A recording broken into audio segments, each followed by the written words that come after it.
The Witcher 3 is definitely one of the most next-gen games presented on the E3 because it just gets developed for PlayStation 4 and Xbox One and has won IGN's E3 People's Choice Award. And this is the story. You play as Jared again, but he got his mind back and he's now more focused on important matters such as the politics and major themes like intrigues, including a profound moral system and an all-new fighting system.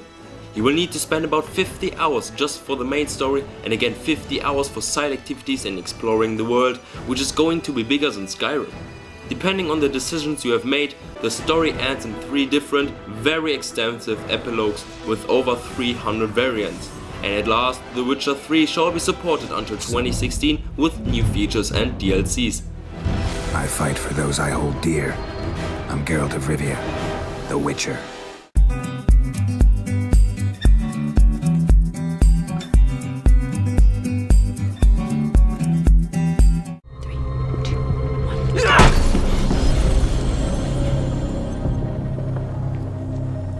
Seconds, Jack. Okay. The creators of Max Payne and Alan Wake, Remedy, known for excellent storytelling, presented their new Xbox One exclusive action-adventure game, Quantum Break. The story deals with 3 main protagonists whose scientific experiment about time manipulation goes terribly wrong. From this time on, disorders in space-time structure, so-called quantum breaks, are stopping the time or letting it stutter. You can stop the time for about 60 seconds, which is your most powerful weapon against your enemies which are trying to eliminate you. High quality movie sequences accompany the story with extremely detailed animations and especially fantastic facial expressions. Surely Quantum Break has very much potential, but you'll need to wait quite a bit for it because it won't be available to the launch of the Xbox One. Move it! Move! Ah!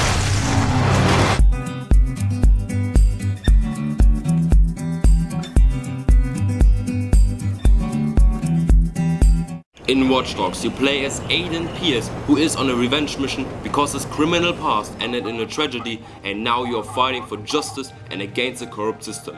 Your most powerful weapon is your smartphone, with which you have the ability to hack into any network system.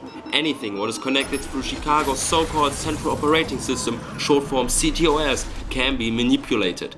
For example, you can trigger a multiple collision by hacking into the traffic lights to escape the police, or you can stop a train if you want to jump on it. But you also have normal weapons like different guns or your baton. Also, Watch Dogs has a multiplayer component in which other players pop up in your game as normal NPCs, but they are trying to transmit a virus to your smartphone. If that happens, it is your task to find this player and neutralize him. In case you don't want to be disturbed by other players, you can switch off the multiplayer. I am sure that Watch Dogs is going to be a great and extremely good looking open world game.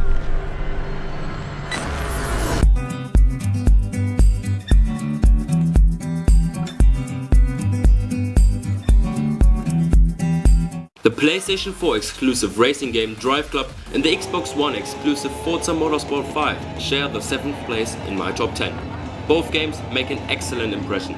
In Drive Club, it is your aim to be part of a racing team and collecting some of the world's most beautiful cars, while it focuses on the multiplayer. It is going to be a mixture of simulation and arcade, while the graphics are close to photorealism. Dynamic daytimes with realistic light and shadow effects are given as well as in Forza 5, which uses the power of the cloud to create the best racing game experience by improving the AI.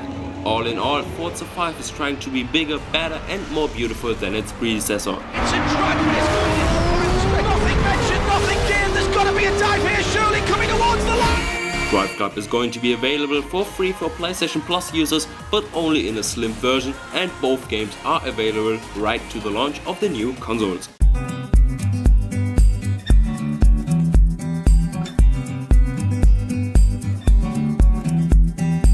Another PlayStation 4 exclusive launch title is called Killzone Shadowfall.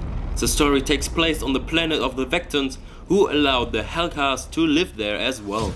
The two factions are just divided by a large security wall, but the different cultures lead to much suspense, kinda like in the Cold War. To fight your enemies, you have a large arsenal of weapons which offer different fire modes. For example, a close-range weapon can activate a rifle scope so that it's perfect for long-distance fights.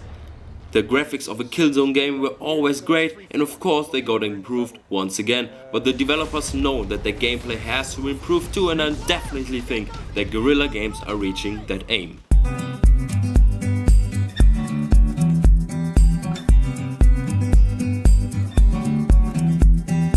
I was waiting for the announcement of Mirror's Edge 2 a long time, because the first game was really innovative and was so much fun to play. At the same time you saw that it has much more potential. Finally, Mirror's Edge 2 will hit the next gen consoles in 2014. The developers are saying that it definitely will be set apart from the predecessor in many ways. You play as Faith once again, but this time she won't no longer always tries to flee. Instead, she's going to profit from a stronger character and face the situations, which does not mean that the game will be a shooter. The world shall be more open and you can explore it freely, and honestly, I can't wait to run and fight through the handsome world of Mirror's Edge 2.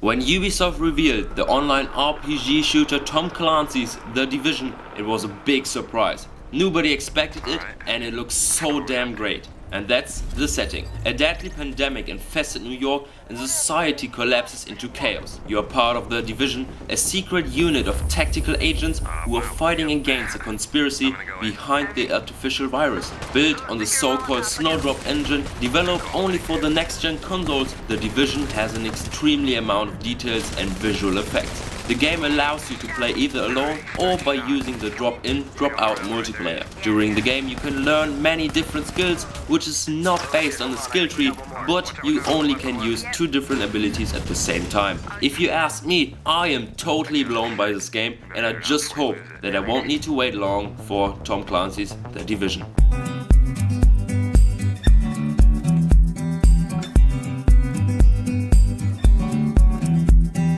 Even before PlayStation 4 and Xbox One were announced, I couldn't wait for the next-gen version of Battlefield. The complete Battlefield experience was never possible on PS3 and Xbox 360, and I always gave a jealous look to PC players.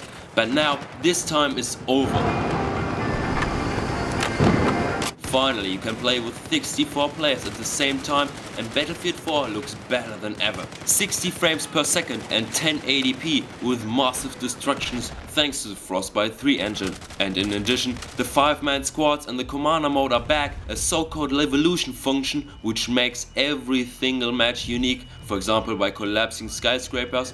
And Battlefield 4 also will have a spectator mode which is perfect for esports or if you want to record machinimas. At the same time, DICE wants to create a great single-player experience as well. Hollywood-inspired cinematic elements and a stronger interactivity by using multiplayer elements like the freedom of open-world decisions shall improve the single-player. I am so pumped about Battlefield 4, which is available from the first day the next-gen consoles are in stores.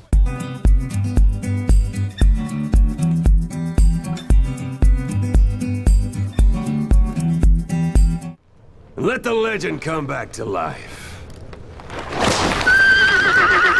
Metal Gear Solid 5, the newest masterpiece of star developer Hideo Kojima, gets developed for PlayStation 4 and Xbox One as well as for the current consoles. The game offers non-linear missions which join together to a complete story in which you play as Big Boss Elias Snake, whose mission is to free 2 prisoners, but the prologue ends with Snake falling into a coma. After 9 years in the year 1984, he awakes and forms a group of mercenaries to find the person who is responsible for his destroyed headquarters and his coma. Metal Gear Solid 5 is the first game using the all-new Fox engine, which delivers nearly photorealistic graphics. Kojima also mentioned that the final graphics will be better than in current trailers. The game invites you to explore the open world, which leads to more gameplay and less movie sequences. And Konami announced that Kiefer Sutherland will be the speaker and actor of Snake. I guarantee that Metal Gear Solid 5 is going to be one of the best games for each console.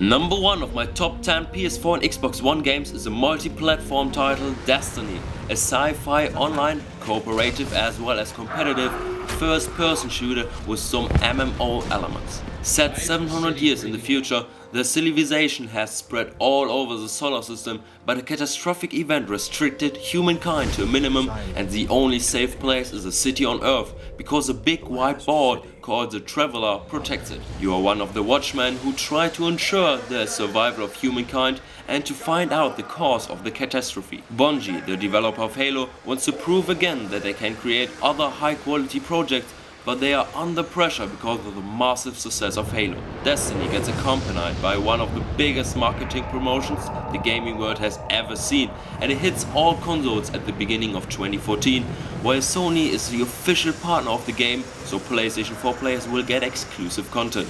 Here I go!